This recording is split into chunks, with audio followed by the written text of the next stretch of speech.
Bonjour, dans cette vidéo je vais vous présenter la résolution d'une inéquation sur deux exemples différents. Premier exemple, résoudre 5x plus 3 strictement supérieur à 2x moins 9. Donc ces résolutions, comme pour les résolutions d'équations, il s'agit de suivre des étapes en respectant trois propriétés fondamentales. Donc, dans l'ordre, première étape, on développe des parenthèses s'il y a des parenthèses à l'intérieur de cette inéquation. Ici, il n'y en a pas, donc on passe directement à la seconde étape. Seconde étape, on regroupe toutes les inconnues à gauche de l'inégalité en respectant la propriété 1. Donc la propriété 1 dit simplement qu'on ne change pas les solutions d'une inéquation si on ajoute ou on soustrait à chaque membre de l'inéquation le même nombre. Donc ici, il s'agit en fait d'enlever dans le membre de droite le 2x, et donc du coup si on fait ça, on écrit moins 2x à droite, donc ça veut dire qu'on va aussi enlever à gauche moins 2x. Ce qu'on voit apparaître ici en rouge. Donc en simplifiant et en utilisant les propriétés du calcul littéral, 2x moins 2x ça donne 0, et 5x moins 2x ça donne 3x. Donc du coup, voilà la nouvelle inéquation à résoudre.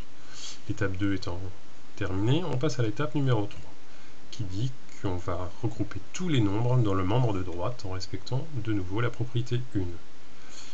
Donc, on regarde ce qui n'est pas à droite, donc ce qui est à gauche. Ici, il y a le plus 3 qui se trouve du mauvais côté du signe de l'inégalité. Donc, on va l'enlever du membre de gauche, donc on doit aussi l'enlever du membre de droite. Ce qui apparaît ici. Et donc maintenant, on simplifie cette écriture. Donc 3x plus 3 moins 3, ça donne 0. Donc il va rester 3x dans le membre de gauche. Moins 9 moins 3, ça donne moins 12. Donc du coup, on va se retrouver avec 3x supérieur à moins 12. Étape numéro 4. Maintenant, il s'agit de diviser par le nombre devant l'inconnu en respectant la propriété 2 ou la propriété 3 du cours selon le signe du diviseur. La propriété 2, elle dit simplement que si on divise par un nombre positif, on ne change pas le signe d'inégalité. Si on divise par un nombre négatif, ça c'est la propriété numéro 3, si on divise par un nombre négatif, on change le signe de l'inégalité. Ici, on va donc diviser par 3. 3 étant un nombre positif, on ne change pas le signe de l'inégalité. Donc on se retrouve avec cette possibilité-là. Et finalement, 3x divisé par 3, ça donne x, moins 12 divisé par 3, ça donne moins 4.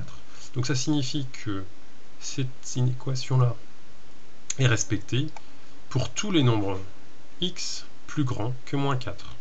Donc si on choisit par exemple x égale à moins 3, ou à moins 2, ou à moins 1, ou à 0, 1, etc., le membre de gauche de cette inéquation sera supérieur au membre de droite de l'inéquation de départ. Allez, deuxième exemple. 4x plus 1 supérieur ou égal à 6x moins 2. Quels sont les nombres par lesquels on pourrait remplacer le x pour que cette inéquation soit vérifiée? Alors pour pouvoir le savoir, eh bien, on va aussi respecter ces différentes étapes, donc les 4 étapes. Première étape, on développe toutes les parenthèses s'il y en a. Ici, il n'y en a pas, donc on passe directement à la seconde étape. On regroupe les inconnus à gauche de l'inégalité en respectant la propriété 1. Donc là, on va aller un petit peu plus vite. Le 6x, on l'enlève de la partie de droite pour le faire apparaître dans la partie de gauche. Donc du coup, le 6x moins 6x, je peux ne pas l'écrire, et du coup, il apparaît directement à gauche de l'inégalité. Donc finalement, en simplifiant, on se retrouve avec moins 2x plus 1 supérieur ou égal à moins 2. Donc cette étape ici, on peut même imaginer ne pas l'écrire. Donc parfois, en fait, dans les inéquations, dans la résolution d'une inéquation, on peut très bien écrire directement moins 2x plus 1 supérieur ou égal à moins 2. Comme si on avait fait en fait le calcul dans notre tête et qu'on ne laissait apparaître que le résultat. Parfait. Étape numéro 3. On regroupe maintenant les nombres dans le membre de droite en respectant de nouveau la propriété 1. Donc le plus 1 étant mal placé, on va le faire apparaître dans le membre de droite en faisant moins 1 des deux côtés. Donc du coup, la version simplifiée peut s'écrire de cette manière. Et donc maintenant, en simplifiant tous nos calculs, on se retrouve avec moins 2x supérieur ou égal à moins 3. Donc comme précédemment, en fait, on peut très bien ne pas écrire la ligne intermédiaire si on le souhaite. Donc simplement écrire ceci.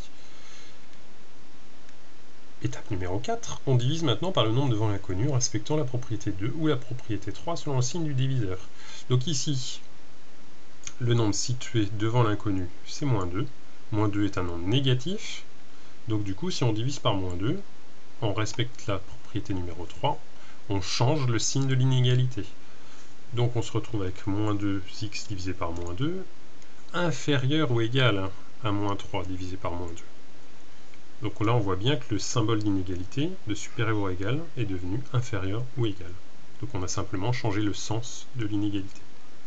Et donc finalement, après simplification, donc moins 2x divisé par moins 2, ça donne bien x, inférieur ou égal, et le moins 3 divisé par moins 2, vous savez que quand on divise deux nombres négatifs, on obtient un nombre positif.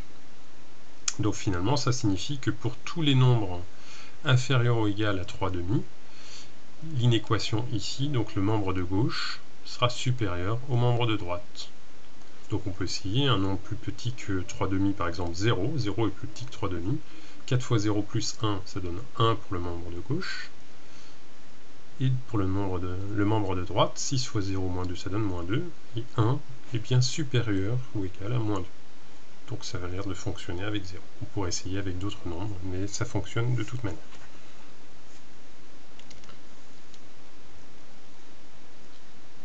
Merci d'avoir suivi cette vidéo.